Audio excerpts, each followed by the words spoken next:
پس از چندی محاصره و با فرارسیدن زمستان لشکر شاه اسماعیل در مضیقه قرار گرفت. شاه که می‌دانست با رسیدن نیروهای کمکی شانس پیروزی را از دست می‌دهد، تدبیری اندیشید. او نامه‌ای تحقیرآمیز به شیبک خان نوشت و او را بزدل خطاب کرده تظاهر به عقب نشینی کرد. شیبک خان و سردارانش با هم مشورت کردند و به این نتیجه رسیدند که در مرو بمانند. اما همسر شیبک خان، عایشه، معروف به مغل خانم که تأثیر زیادی بر دربار و شوهرش داشت، از نامه شاه اسماعیل سخت خشمگین بود و به شوهرش گفت: تو از قزلباش می ترسی؟ اگر چنین است من خود نیروها را رهبری می کنم. پس از این سخنان وی همه شرمنده شدند و رأی به تعقیب لشکر قزلباش دادند. شاه اسماعیل نیز از رودخانه گذشت و سپس دستور تخریب آن را داد. با این کار ازبکان جسورتر شدند و فکر کردند شاه ترسیده است، در حالی که این کار برای تحریک بیشتر آنها و جلوگیری از فرارشان هنگام شکست بود. در آن سوی پل دو سپاه در مقابل یکدیگر صف آرایی کردند. نیروهای شاه اسماعیل 12,000 نفر و نیروهای شیبک خان 28,000 نفر بود. ابتدا ازبکان توانستند دو جناح ارتش صفوی را عقب برانند. شاه که چنین دید با فریاد الله الله یا الله بیباکانه به قلب سپاه دشمن زد. قزلباشان با دیدن شاه جان دوباره‌ای گرفتند و با فریاد الله الله شاه الله دلیران شمشیر زدند. شیبک خان که شکست را حتمی دید دستور عقب نشینی داد. بسیاری از سربازان ازبک حین فرار کشته و یا غرق شدند.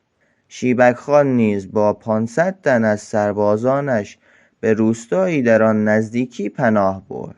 شاه اسماعیل دستور تیرباران آنها را داد و شیبک خان و سربازانش همانجا کشته شدند.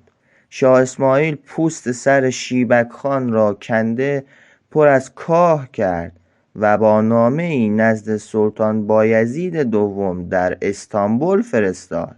با آنکه متن نامه بسیار جسورانه نوشته شده بود، خلیل آقا قاصد شاه بیباکانه آن را با صدای بلند خواند: ما سر شیبک خان را کندیم، پر از کاه کرده و برای شما فرستادیم تا به شما نشان دهیم روزی اگر شما هم بخواهید با ما دشمنی کنید به عذابی دردناک گرفتار شده و سر شما را نیز کنده و پر از کاه می کنیم و برای پادشاه چین می فرستیم و اگر او هم زیاده روی کند سر او را هم کنده پر از کاه می کنیم و برای پادشاه پرتغال می فرستیم و به او هم همین را می گوییم. این موضوعات را به پسر خود سلیم خان نیز بگویید. اگر او هم افکار شومی به سرش بزند سر او را نیز قطع خواهیم کرد. بعد از کشتن شیبک شاه به دلیل درگیری هایی در غرب به تبریز بازگشت، اما همچنان در صدد فتح کامل ماوراءالنهر بود. از این رو امیر نجم الدین معروف به نجم ثانی را با سپاهی برای فتح آنجا فرستاد.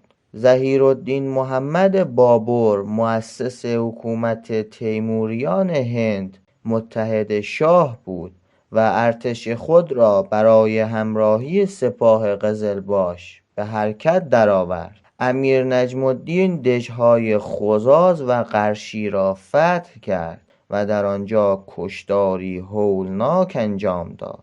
در قرشی 15,000 نفر غیر نظامی اعم از ازبک یا غیر ازبک کشته شدند. او حتی به سادات شهر نیز رحم نکرد و همه را از دم تیغ گذراند. سید به افرادی میگویند که از نسل پیامبر اسلام باشند.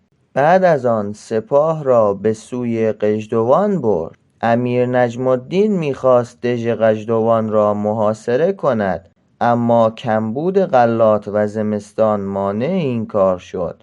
او عقب نشینی کرد تا در تابستان دوباره به آنجا حمله کند، اما در همین زمان بود که ازبکان از قلعه بیرون آمده در مقابل او صف‌آرایی کردند. نبرد شروع شد.